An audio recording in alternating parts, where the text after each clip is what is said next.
Hey folks, good evening to everyone, and I welcome you all to this live session by Great Learning.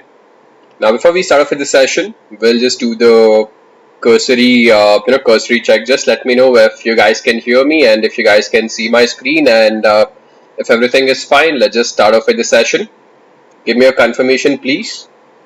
And also to all of the folks, I'd like to inform that we have launched a free learning platform called Great Learning Academy, where you'll have access to almost 100 plus courses with respect to data science, artificial intelligence, statistics, cloud computing, digital marketing, and a lot more. And the best thing is, once you complete these courses, you will have a certificate which you can go ahead and add to your resume or onto your LinkedIn page, which will be a huge value add to you guys.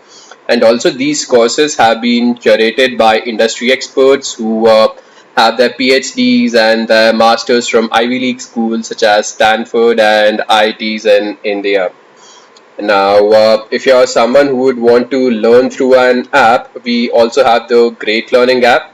So you'll find the link for both Great Learning Academy and the Great Learning app here in the chat. So you guys can go ahead and register over there as well. And for those folks who are new to our channel, I'd like to inform that if you haven't yet subscribed to our channel, please go ahead and do that, as we'll be coming up with a lot more live sessions on a regular basis. So we have live sessions, almost 2 to 3 live sessions being held from every single day. So if you want to get notified, hit the subscribe button and click on the bell icon. You'll get all of the information over there. So let's start off by looking a glance at today's agenda. We'll start off with a quick intro to machine learning, then we'll look at some basic ML algorithms, which will be linear regression, logistic regression, and decision tree. And then we'll see how to detect fake news by using some ML algorithms. So that's the agenda. Now, also, I want this session to be very interactive. If you have any questions, please go ahead and put them in the chat. I'll take all of your questions parallelly. So some of you folks who have already attended my sessions, you would know that I take up questions parallelly. So if you have any questions with respect to data science, AI, projects, Python, or anything, you can go ahead and add them in the chat. I'll take all of them up. So let's start by understanding what exactly is machine learning. So for some of you folks who have already attended my session, this would be a bit repetitive, but to those new folks, this is a very good example to understand the concept of machine learning. So guys, tell me, what do you see over here? What is this exactly? It's a pen, isn't it? And what about this? Well, this too is a pen. And this? Well, this again is a pen. Now, how do you know all of these are pens? Well, as a kid, you'd have come across a picture of a pen and you would have been told by your teachers or maybe your parents that this is a pen, and your brain learned that whatever looks like this is a pen. So your brain basically learned the structure of this pen. Your brain learned that a pen would have maybe a nib like this, its body is in cylindrical shape, and it is used to write.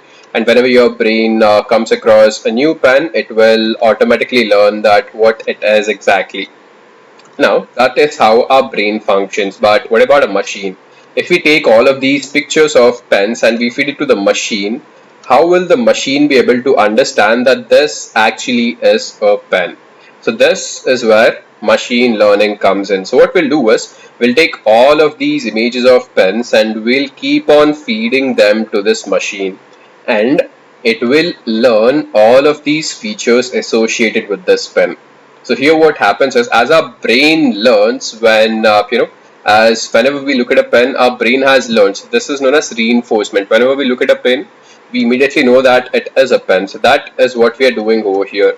We are feeding it with a lot of training data. So here, as you see, you will only find 3 pens, but what happens is, in real life industry projects, you'll be feeding in millions of images. So these millions of images are fed to this machine, and this machine learns all of the properties associated with this object. And once it learns all of the properties associated with this project, we will give it new data or test data so that we can know how much it has learned. So here this what you see is the new object. So here as you see these three are different and this is a new pen altogether, and when I feed this machine this new pen, I'd want to know if this will be able to correctly predict this as a pen or not. So let's say if the training is done properly, then it will predict or tag this as a pen. If the training has not been done properly, then it will tag this as an eraser or a pencil or maybe a sharpener. So this is the basic underlying concept of machine learning, where we feed it with a lot of training data, and once the training is done, we will feed it with test data to understand how much it has learned. So that was about the basics of machine learning. Now we'll look at the different categories of machine learning. So we have supervised learning and unsupervised learning. We also have something as reinforcement learning, but in today's session we'll mostly look at supervised and unsupervised learning because these form the major part of machine learning. So let's start off with supervised learning. In supervised learning, we would have something called as an input variable and an output variable. This input variable is denoted with X and the output variable is denoted with Y. And we are basically trying to understand how does Y vary with X, or in other words, we are trying to understand what is the relationship between Y and X. So here the input variable is also known as the independent variable and the output variable is also known as the dependent variable, because your output variable is dependent on your input variable. Now once this is clear, we will look at the categories of supervised learning as well. So in supervised learning, we will have something known as regression and classification. So let's start off with classification. So in classification, we are basically trying to tag the object with a particular class, and as it is stated over here, it is the process of predicting the class of a new variable. And in classification, you'd have to remember that your dependent variable has to be categorical in nature. So here, if we look at these two variables, the independent variable would be whether the person smokes or not, and the dependent variable would be whether the person has cancer or not. So here, on the basis of whether the person smokes or not, we are trying to understand whether the person will have cancer or not. And here, as you see, there are only two categories, whether the person has cancer or whether the person does not have cancer. And this over here, on the basis of this, we will try to tag yes or no. So come up with your questions, guys. I'll take your questions. Rajshekhar Reddy is asking to cover reinforcement learning. So I'll just give a simple example of reinforcement learning. Now let's take the example of Google's self-driving car. So Google self-driving car, the concept behind it is actually reinforcement learning. So what happens is, let's say you have something known as, you have the system of rewards and punishment.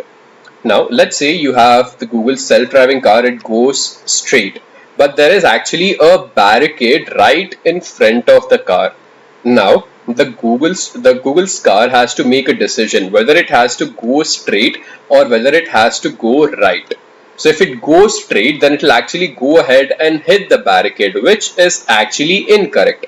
Because so here what happens is, if the car goes and hits the barricade, then it will be given a punishment. Now what do we mean punishment in terms of reinforcement learning? So punishment basically means that there would be point system. So there will be some points which are deducted, and on the basis of these points, this car realizes that if it goes straight, it will actually have a reduction in points, and that is why it will actually take right. Now when Google self-driving car takes right, it will be awarded with positive points. Now since it is awarded positive points, it will go along the same route. Again, let's say if it hits another barricade, if it finds another barricade, then again it has to make a decision whether to go along the same route or maybe go left or right. So here again, if it hits the barricade, then again it will be rewarded negative points. But if it goes left or right, then it will be given positive points. So here the ultimate aim of reinforcement learning is to maximize your rewards. So whichever path the car takes to get the maximum number of rewards, that would be the right path. And this is how you train a machine with reinforcement learning. So if you understand the word reinforcement, you are doing the same task again and again, isn't it? So if you do something right, you are rewarded with positive points. If you do something wrong, you are rewarded with negative points. And that is the concept of reinforcement learning. So I hope that helps you out, Rajshekhar. Supriya is asking what kind of projects can we do in machine learning. So sky is the limit, Supriya. So with the help of machine learning, you can you can work in the finance industry, you can work in the biopharm industry, you can work in the e-commerce industry. So let's take the example of telecom industry. Now let's say you are actually you're a data scientist at a telecom company, and what is happening is people are churning out to your rival company. So let's say your company's name is SpaceX and your rival's company's name is Space Y. Now your customers are churning out to Space Y. So here, as a data scientist, what you'd have to do is you'd have to collect all the data which your company has with respect to your customers and analyze the data to understand what is it that will make my customers stay and not actually leave. So here there could be variety of factors. Let's say you'll try to understand the different age groups. So maybe the age group of maybe 0 to 20 would be interested in a lot of text messages and internet. The age group maybe after 40, the age group above 40 plus would be interested in voice calls and less of internet and text messages. So these are something which you'll be able to find out with the help of machine learning. Now similarly, if we take another example in banking industry, so let's say you're just happily sitting at your home and suddenly you receive a message from your bank stating that you have spent $1,000 to buy a diamond necklace in Australia. But the problem is you've never spent more than 1,000 rupees ever, and suddenly your bank tells you that you actually spent $1,000 and you've never been out of India, and bank tells you that this transaction has occurred in Australia. So how does your bank know that this might actually be a fraudulent transaction? So what is happening over here is your bank would be keeping a check of all of the transactions which you would be doing, and if there is anything out of the blue, so as this transaction over here, this is totally out of the blue because the ML algorithm knows that this is not something which you will actually do and you've never been out of India, so there's no chance that you'll actually be buying something of $1,000 in Australia. So this is another example of machine learning. So I hope that answers your question, Supriya.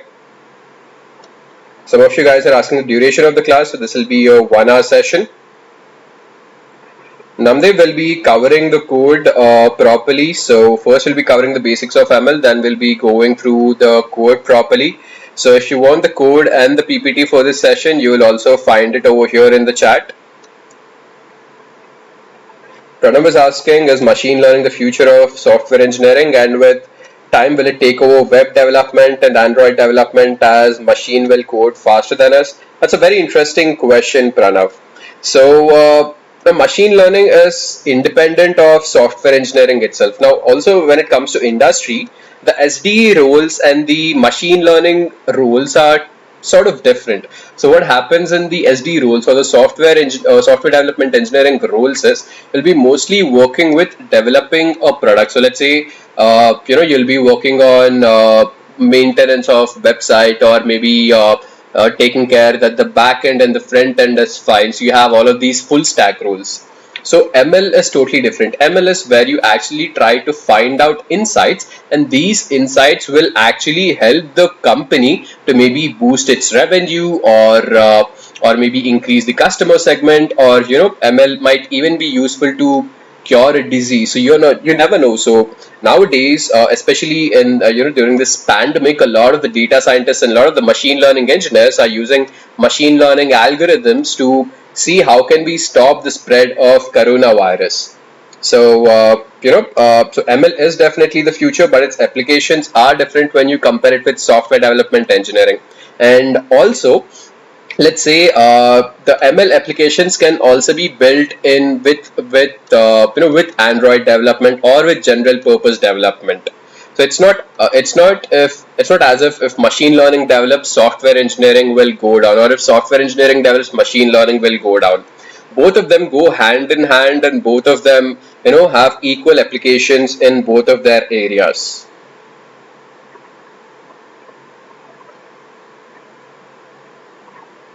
Mohammed is asking, can I take a session of a project from end to end? Yes, we'll definitely have a session on a data science project or maybe a machine learning project. We'll be covering all of that.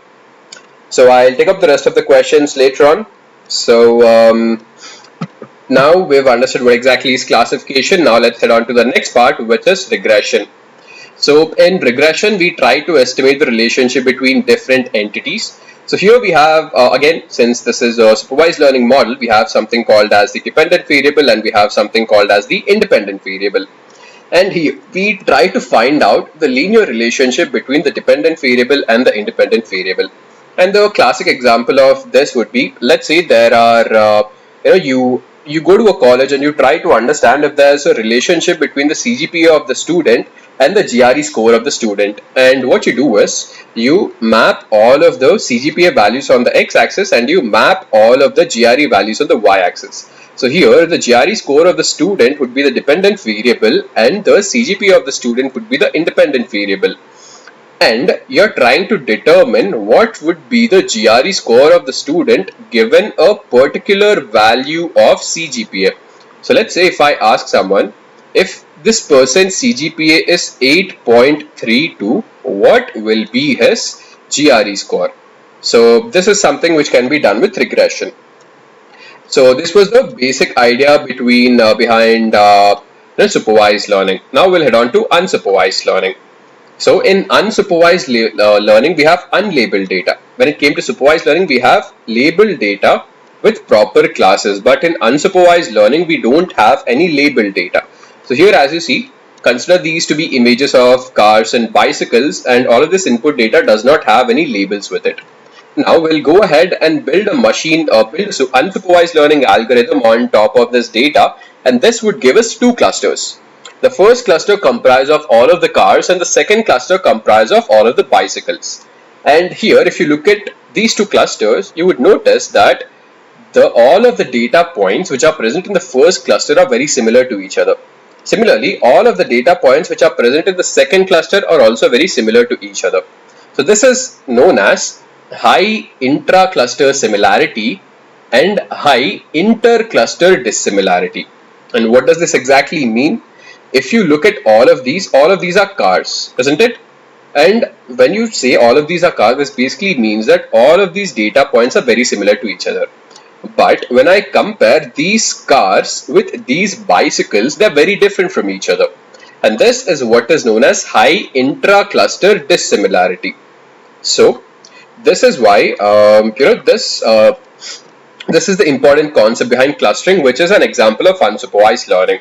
So an unsupervised learning algorithm helps you to understand the underlying structure of the data, even though there are no class labels. So I hope this is clear. There's a question from Tanmoy Tech. He's asking, what is the difference between deep learning and ML? Now, so you can consider this in such a way. You can, let's say the superset is artificial intelligence, and you have two ways to achieve artificial intelligence. One way is machine learning, another way is deep learning. And deep learning is actually a subset of machine learning. So you can basically say that wherever machine learning fails or wherever machine learning lacks, that is where you will use deep learning algorithms or deep learning technology.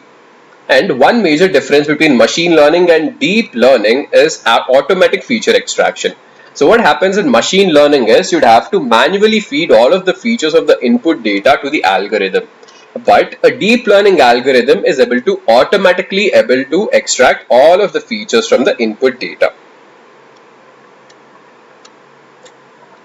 Sai Pavan is asking, what are class labels? So let me go back. Let me make it absolutely clear. If you have this pen, right? Or maybe if we take this. So here your input data, you have your input data, you have your output data. Now your input data is whether the person smokes or not. As you see, this is the label. Now along with the data, you will also have the label with it. Similarly, whether the person smokes or not. Along with it, you'll also have the label with it. But when it comes to unsupervised learning, you will not have any labels associated with it. So that is the simple example over here. Muskan is asking me to repeat unsupervised learning again. Right. So understand this basic difference between supervised learning and unsupervised learning, guys. In supervised learning, you have labeled data and you either try to develop classification algorithms or regression algorithms with that labeled data. But in unsupervised learning, you don't have any labels with it. Now, here you just build an algorithm and try to understand the underlying structure. So here, without having any labels, this algorithm is able to divide this into two clusters. And the clustering has been done on the basis of similarity of the data. So what happens is this machine learning algorithm understands that these data points are very similar to each other. And since these data points are very similar to each other, this algorithm is able to put it into one cluster. Similarly, since all of these bicycles are very similar to each other, it goes ahead and puts it into another cluster. Alright, so this was the basic idea between supervised learning and unsupervised learning. And we have also looked at the basic idea behind linear regression. Now we'll look at another algorithm, which is logistic regression. So logistic regression, even though the name is logistic regression, we will actually use this for classification. So what is the difference between these two? What happens is in linear regression, you'll have a straight line. But in logistic regression, you'll have a sigmoid curve. Because in linear regression, you're trying to predict a numerical value. But in logistic regression, you are trying to give a probability. Here, let's say if you have let's say if you on the x-axis, if you have the number of runs scored by Virat Kohli, and on the y-axis, you would have whether the y-axis tells you the probability of Team India winning the match. Now, with respect to this curve, and let's say consider this to be the scores between 0 to 100. And let's consider this mark to be 50. So here, according to this curve, what this curve will tell us, if Virat Kohli scores more than 50 runs, then there is a very good probability for Team India to win the match. On the contrary, if Virat Kohli scores less than 50 runs, then there is very less probability of Team India winning the match, right? So let's say if this is 100 runs, then if this would mean that if Virat Kohli scores 100 runs, then there is almost 100% probability.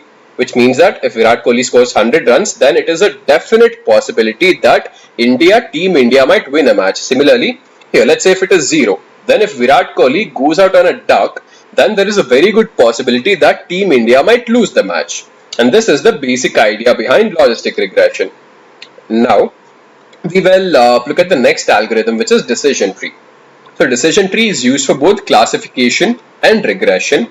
And it is a tree-based algorithm. So here what you see, this is an inverted tree and all of these are known as nodes. So these circles which you see, these circles are known as nodes and the top node is known as the root node. And at every node you will have a decision to make. So here let's say the question is, if you want to watch the movie Avengers, and if you want to watch the movie Avengers, there are certain set of questions which you would have to answer. So let's say the first question is whether you like Marvel movies. So if you like Marvel movies, then you'll go ahead to the next step. If you don't like Marvel movies, then you will not watch Avengers. So here, if you answer yes to this, if you watch Marvel movies, then you'll go ahead and answer the second question. The second question is, do you like Robert Downey Jr.? So if you like Marvel movies and if you also like Robert Downey Jr., then you will watch the Avengers movie. But on the other hand, even though if you like Marvel movies, but if you don't like Robert Downey Jr., you will not watch the movie Avengers. And this is how a decision tree algorithm works. So this was the basic idea behind some of the algorithms. Now we'll go ahead and work with fake news detection. And before we do that, let's go ahead and look at some more questions. Keep coming up with your questions, guys. I'll take most of your questions over here. Mohammed Fazil is asking, can you take a session on different deployment process? Sure. Well, keep that in mind. we have a lot of sessions coming up anyway, and we'll definitely have a session on how to deploy a machine learning model. Rajshekhar is asking, can I explain more of code? Yes, we'll do that.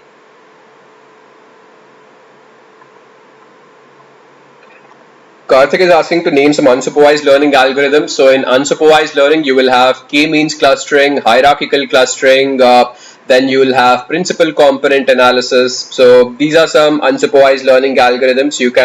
We also have a lot of videos on these topics. We have videos on k-means clustering, hierarchical clustering, and principal component analysis. If you want to check them out, you can go ahead and check those videos out on our channel. Tanmay is asking, is it necessary to learn all machine learning theory, math, statistics properly for data science? I would say yes. So as I've been already saying it in all of my live sessions, there are 3 pillars when it comes to data science or mastering data science.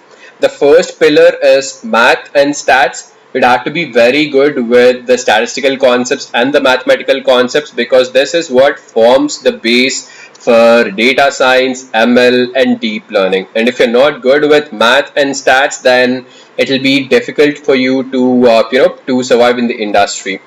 So you can start off with the basic concepts in stats. You can start off by learning what are measures of central tendency, what are measures of deviation. Then you can learn about probability distribution. Then you can learn about normal distribution. Why is normal distribution so important?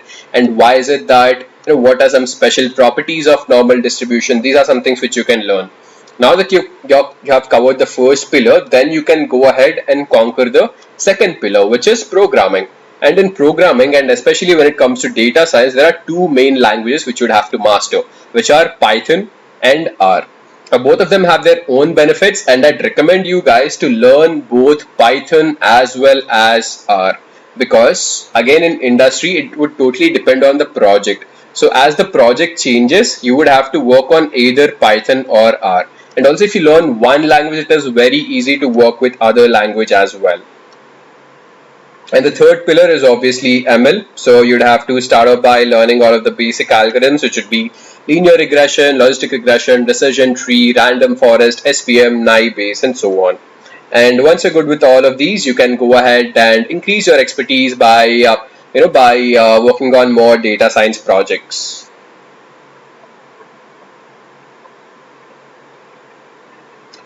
Kadri Umar is asking, is it possible for mechanical engineering to try learning this stuff? Absolutely, Umar. So again, there is no restriction on learning, isn't it? All you have to do is start off, pick up one language or pick up one particular concept, and you'd have to do it. Start learning, maybe start working on it 1 hour every single day. Let's say if you start with Python, then start learning Python, work on Python for 1 hour every single day, and you'll easily learn it. And I'll also recommend you guys to learn Python or R before other programming languages, because these are very easy. So when you compare Python with maybe Java or Python with Java or C or C++, it's very easy with other languages. So it will not be a difficult path for you to get expertise in machine learning.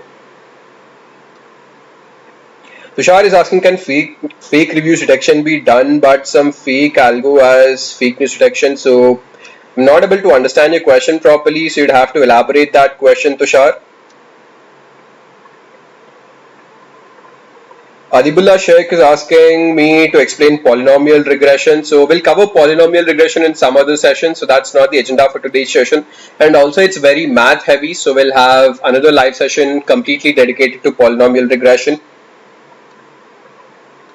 Right, so now I'll take up the rest of the questions later on, and again, just an information, if you guys haven't yet registered on Great Learning Academy, go ahead and register over there, as we have a lot of courses. And for some of you folks who are new to Python, new to ML, new to data science, you will have a lot of courses over there with these topics, and these courses have been taught by industry experts who have more than 10 years of experience. So go ahead and register over there, and also on Great Learning Academy you will be able to find all of the new live sessions. So you will get to know, so if you want to learn about new programming languages such as JavaScript, so you'll get to know who is teaching that language and when is that live session scheduled.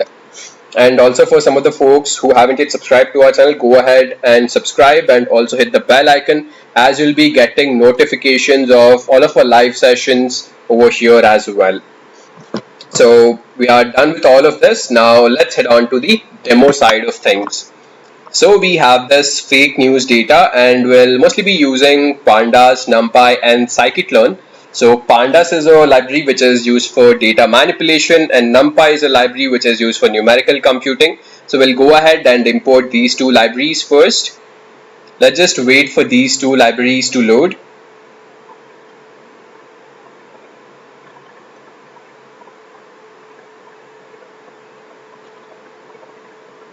Now that we have loaded this, let me also go ahead and load the dataset. And since this is actually a CSV file, I would have to use read_CSV method, which is part of the pandas data frame. So I'll type in pd.read_CSV, and I'll give in the dataset inside this, which is data.csv, and I'll store it in this new object called as fake. Now, if I want to have a glance at the first 5 records of this data frame, then I'll be using the head method. So as you guys see, this comprises of these 4 columns. So we've got the URLs column, we've got the headline column, then the body column and the label column over here. URL is basically where is this news from. So whether it is from New York Times, Reuters or some other website. Then we have the headline, which is the basic headline which you see at the top of the article. Then you have the body, which is the entire article. Then you have the labels over here. You have 1 and 0. So 1 would mean that the article is genuine and 0 would mean that the article is fake. So these are the 4 columns which we have over here. Now from this we would not require this URLs column. So I'll just go ahead and drop this, and to drop a column we will have this drop method. So over here I'll just use fake.drop, and I'll pass in the column which I'd want to drop. And since I want to drop this column, I'll pass in URLs inside this, and I'll set the access value to be equal to 1, which would mean that I'm basically dropping a column. So if you want to drop records, then you'll set the access value to be equal to 0, and if you want to drop a column, you'll set the access value to be equal to 1. And once we drop the columns, if there are any missing values present over there, I would also want to remove all of those missing values. Missing are basically NA values or non-existent values. I'm dropping all of those and I'm storing it back to the same object, which is fake. Now, once I do that, let me have a glance at the same dataset again. So initially we had this URLs column. Now we have successfully removed that URLs column as well. Now this dataset comprises of a lot of records. And I don't want to work with all of those records because that is very time consuming, and also to build this model will maybe take at least 5 to 10 minutes for the model to build itself. And since this is a live session and we can't really wait for 5 to 10 minutes for the model to build, so I am going to take only the first 1000 headlines from this entire data frame. So here, to extract the first 1000 news articles or the first 1000 records, I'll have fake, and it will go from 0 to 1000. And I'll store it back to fake over here. Now that I have the first 100 articles with me, I would have to extract the dependent variable and the independent variable. So I've already explained to you what is a dependent variable and what is an independent variable. So here in X, I am storing all of the independent variables. So with this command, fake.ilog, so this over here on the left side of the comma, this means that I'm extracting all of the records, and on the right side of the comma, this basically means that I'm extracting all the columns except this label column. So I'm basically extracting the headline column and the body column, and I am storing it in this object called as X. So this is how I am extracting all of the independent variables. And once I have extracted all of these independent variables, I would have to also extract the dependent variable. And the dependent variable is this one over here. So dependent variable is label, and I'm extracting all of the records, and I'm extracting only the label, and I'll store it in Y. Now let me show you the first record in the independent variable. This is what we have. So X of 0, this would basically mean we'll have this and this. So as you see, we have 4 ways: Bob Corker skewered Donald Trump. So this is the first headline which we have. Then we have the body of this. So body of this is present over here. This is our independent variable. Then we'll have a glance at the first record which is present in the dependent variable side. As you see, we have the label 1. So we have done till over here. I believe there would be a lot of questions in the chat. Let me also take them up right now. Akash is asking where can we get the dataset. So you will find the dataset on Kaggle, and if you're not able to find the dataset on Kaggle, we'll add the link of the dataset in the description.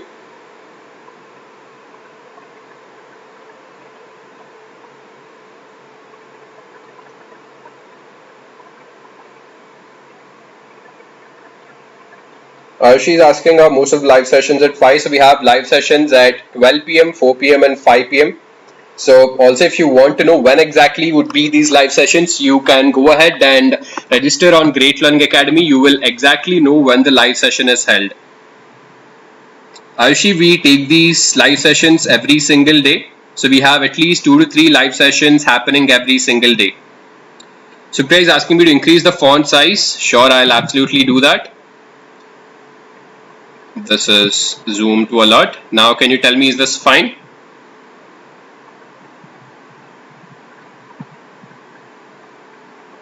Okay, so seems that there are some audio issues. Could you guys give me a confirmation if you guys can hear my audio properly?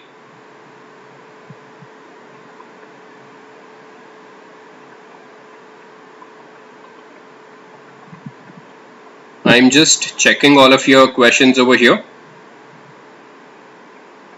Karthik is asking, why doesn't decision tree accept continuous data? A decision tree accepts continuous data.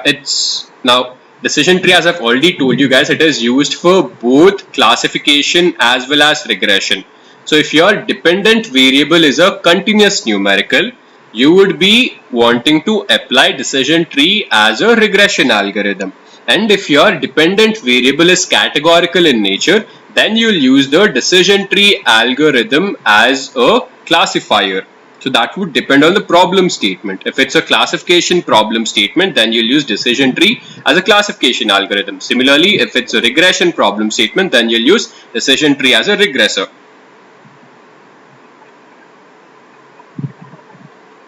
Rohit is asking me to make a video on data gathering and data cleaning. Absolutely, we will do that. Piyush, deployment, I don't think we can cover it in this particular session, but we'll have it covered in some other session. I'll just give you a brief. So to deploy a model, we will have different cloud services. So we have AWS, we have Azure, we also have Azure ML. So we can use any of these cloud services and we can deploy this model.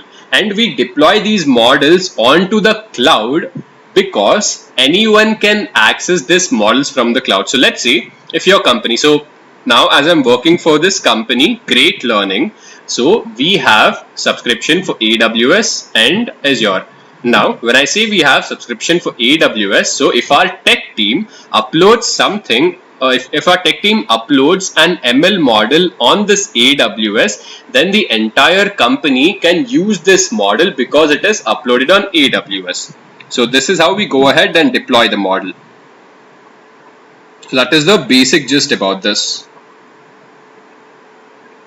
Rajshekhar is asking if we say we use decision tree for both classification and regression, then why linear and logistic regression? That's a very good question, Rajshekhar. So all of them have their own important features. Now similarly, let's say even for classification, it's not just decision tree. You will have multiple classification algorithms. You will have decision tree, you will have random forest, you will have SVM, you will have naive Bayes. So which algorithm to use where, that will totally depend on the problem statement and the data set which you are using. So also it's not that you will just use one model. It's an iterative process. So what you'll do is, let's say if you want to implement a regression algorithm, first you'll implement linear regression. Then you'll go ahead and build a decision tree regressor. Now out of these two, you will check which model will give you a better accuracy. And out of these two, whichever model will gives you a better accuracy, that is what you'll go ahead and proceed with.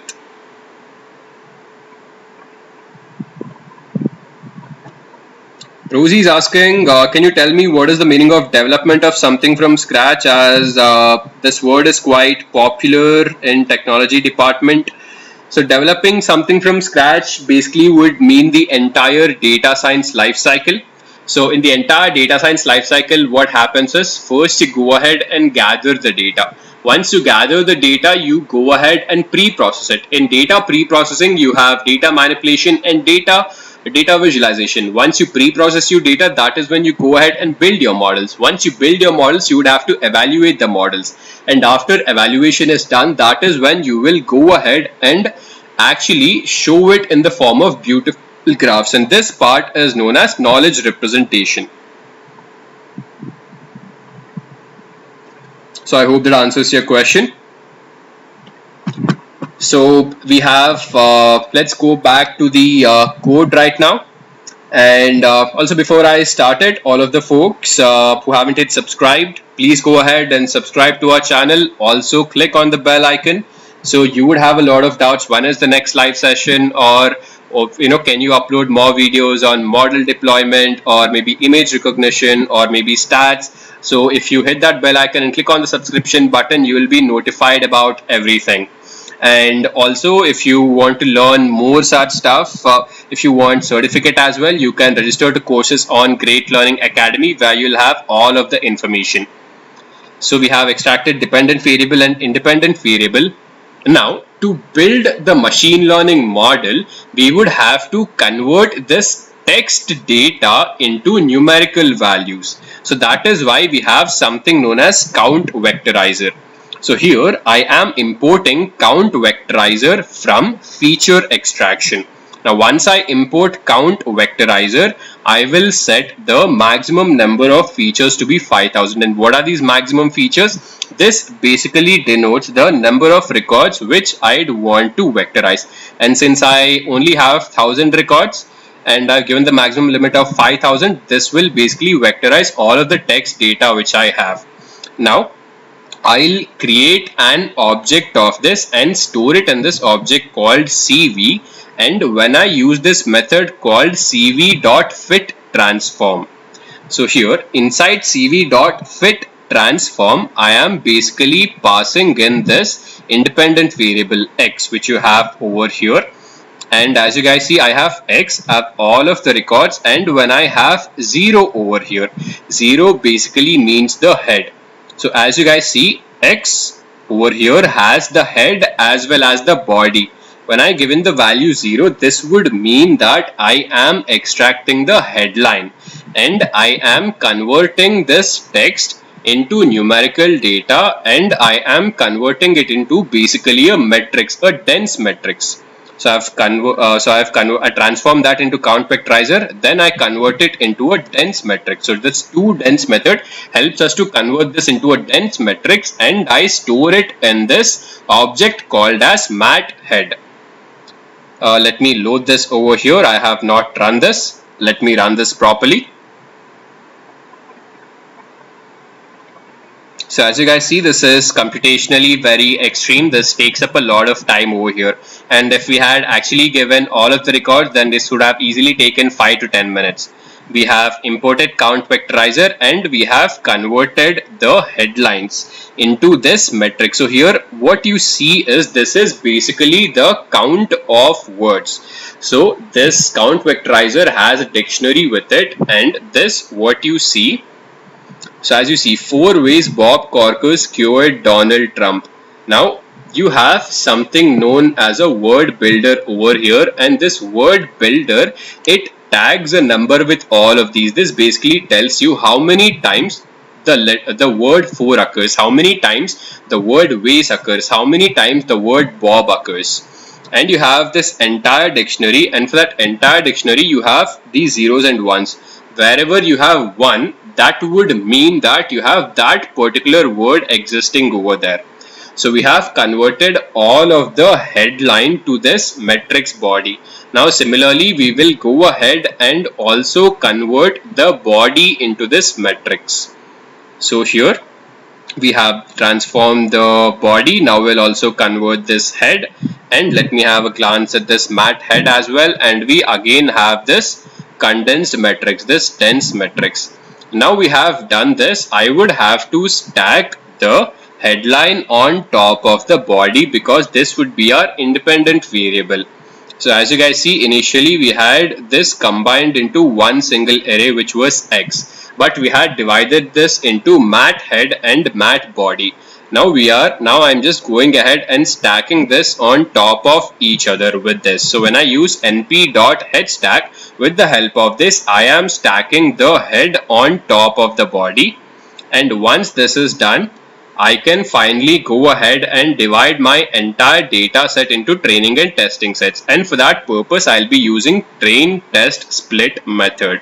So I'm importing train test split from sklearn.model selection, and over here this is my independent variable, which is x of mat. So this is x of mat over here, and in y I am passing in the dependent variable. Y is basically this label. Let's go up. So in y we had extracted this particular column over here. Y comprises of all of the labels, and x mat is basically juxtaposition of this mat head and mat body, and I am storing this into now this basically gives us 4 objects, which are x train, x test, y train and y test.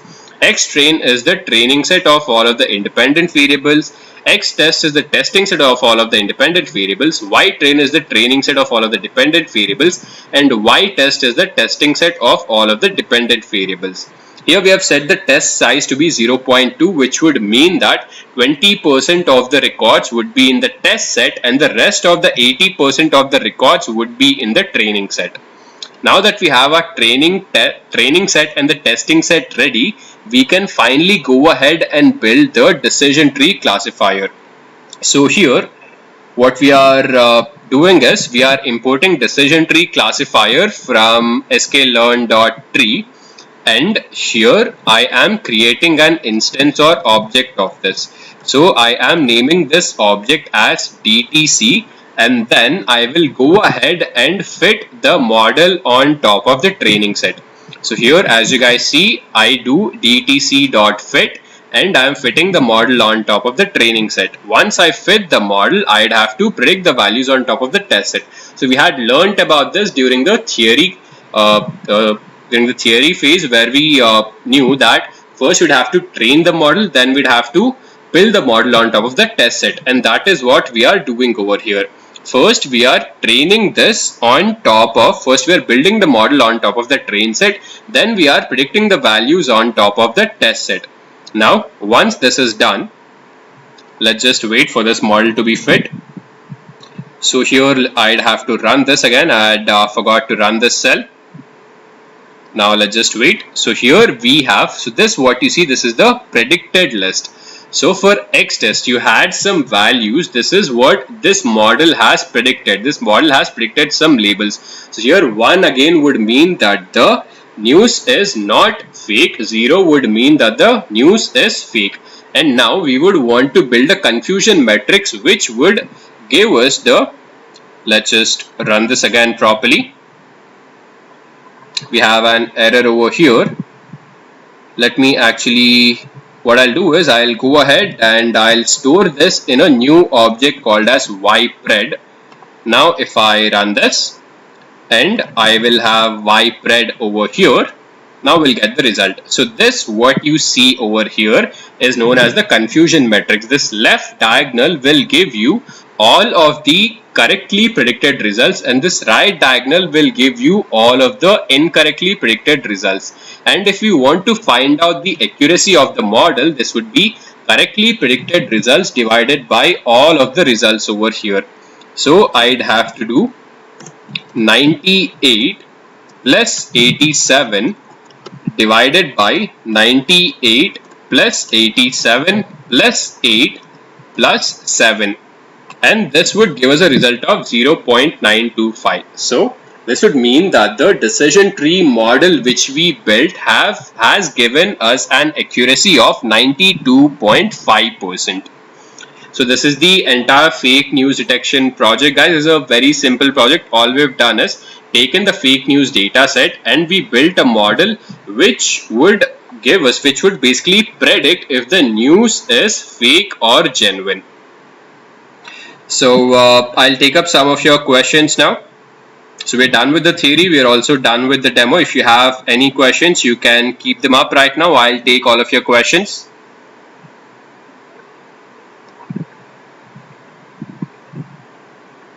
Rajshekhar is asking, suppose we prepared a model and the model was able to predict. So is it mandatory every time to train the model and then testing the data? Why can't we directly use the already developed model? So if you develop a model, the problem is if you don't test it on a data set, what happens is you will have one data set on which it would have given correct results. But let's say if you have another data set coming in, and if you predict these values on a completely new data set, then the results might be completely wrong. So let me give a very classic example over here. So let's say you're preparing for an exam and you know beforehand that there'll be only 5 questions coming in the exam, and you know which those 5 questions are.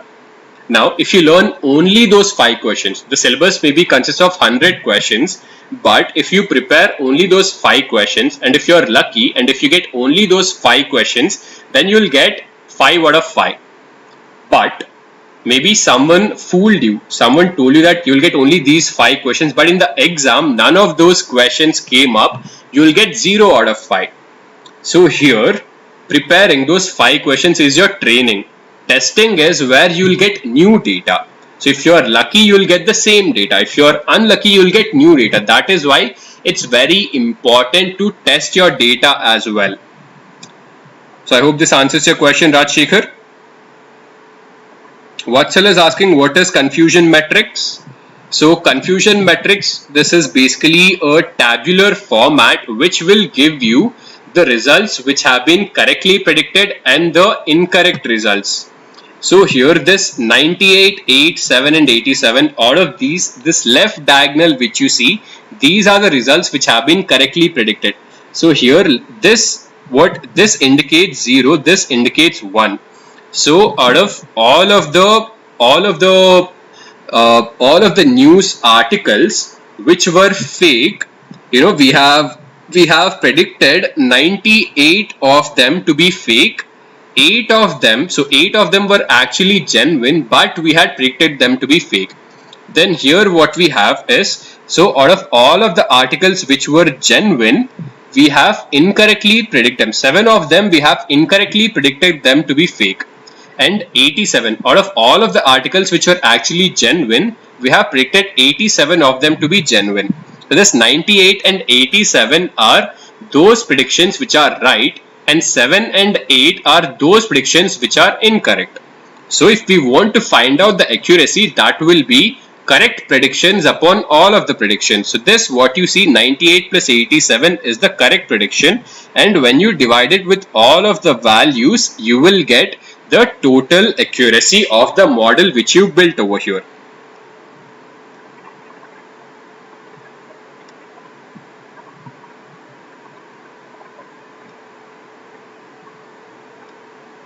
I'm just going through your questions, guys. Random Girl is asking, can we scrap the data from news sites and can we use the model on it? Yes. So I had taken a session on web scraping. So if you want to know how to scrape data from websites, you can go ahead and check that out.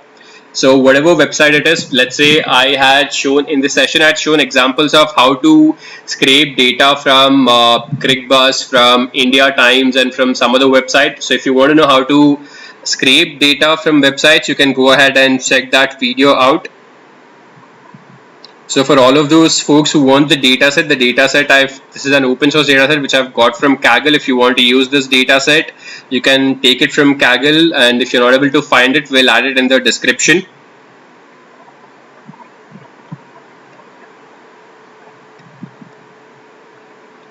Rohit is asking me to explain count vectorizer again. Sure, I'll go ahead and do that.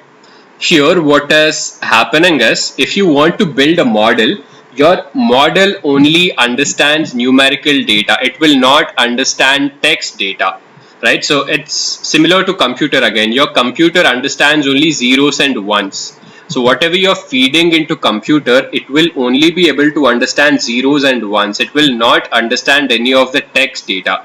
So here, since we have all of this text data, we would have to convert this into numerical data.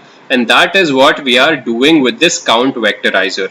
Now I am creating an instance of this count vectorizer and I am naming it as CV, and when I use this fit transform, here x is the independent variables, and when I am using 1 indicates all of the body.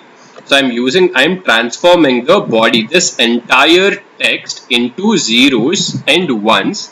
Once I convert that, so now this will actually give me a array or a list, and I'm converting that array or a list into a dense matrix, and I'm storing that into this object called as mat body.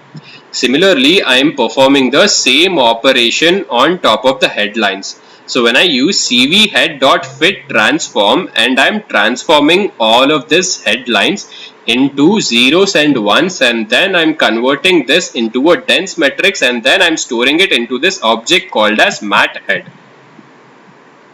So I hope this answers your question, Rohit. If there are any doubts, please let me know. I'll take up your questions.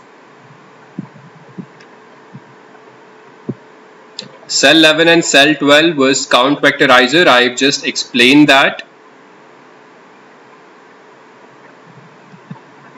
The notebooks, you will find the link for the notebook and the PPT. You will get it in the description. You'll have it in the chat.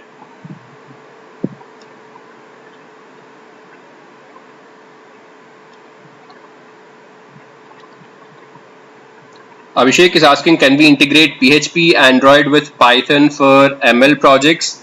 You can definitely integrate Python with Android. You can integrate ML with Android. You can integrate Python with SQL. And we had also conducted a live session on how to integrate Python with SQL. So if you want to learn how to do a database manipulation with SQL and Python, you can also check that out.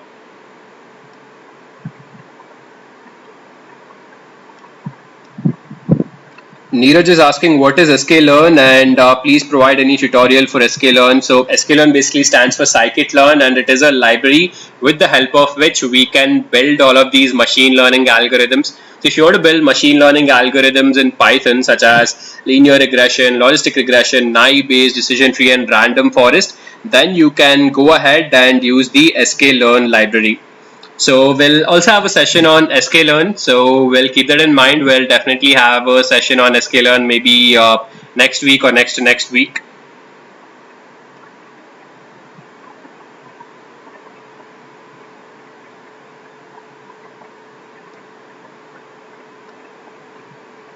Ronaldo is asking, how can this model be deployed into production?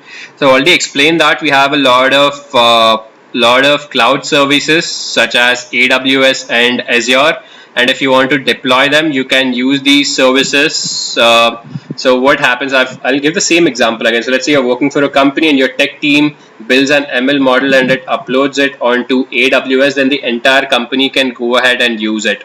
So if you want us to conduct a live session, well, keep that in mind. We'll have a session where we'll be deploying an ML model by using AWS or Azure. Pushpan is asking us to do a session with data structures using C. We already have a session on that, Pushpan, so you can check out our videos. Alright guys, so this is it from my side. Thank you very much for joining this session. And also to all of the folks who haven't yet registered to Great Learning Academy, please go ahead and register over there. You will be able to find a lot of courses with respect to data science, AI, machine learning, computer vision, and a lot more. And once you complete these courses, you will have a course completion certificate, which you can go ahead and add onto your resume or onto your LinkedIn page, which will be a huge value add to you guys. And also, if you haven't yet subscribed to our channel, please go ahead and do that and click on the bell icon as well, because you'll be notified whenever we are conducting a live session. So thank you very much for attending this session, and be safe. Let's meet in the next live session, guys. Thank you.